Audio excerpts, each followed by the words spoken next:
শান্তির পক্ষ নিচ্ছে, এটা অবশ্যই আল্লাহর মেহরবানি। তারপরেও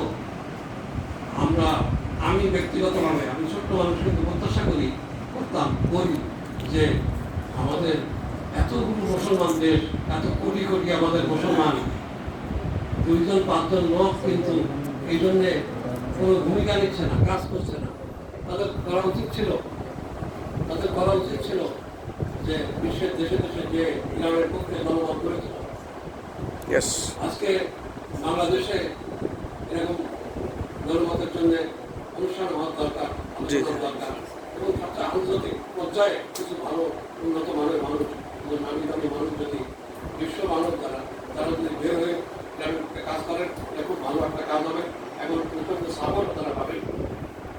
এই ক্ষেত্রে ইরানের কালচারাল দিককে আমি সাধুবাদ জানাই সবসময়, আসিফ ভাই, কিন্তু তাদের কালচারাল যে অ্যাক্টিভিটি সেগুলো খুব একটা আমাদের চোখে পড়তেছে না। কালচারাল সেন্টার যদিও একটা আছে, আগে যেমন এই নিউজ লেটার এগুলো খুব পাওয়া যেত, এগুলো খুব একটা এখন ওইভাবে সাপ্লাই করে না। ইনশাআল্লাহ। আমি মনে করি যে কালচারাল কাউন্সিলর আমাদের শরীফ ভাই আছেন,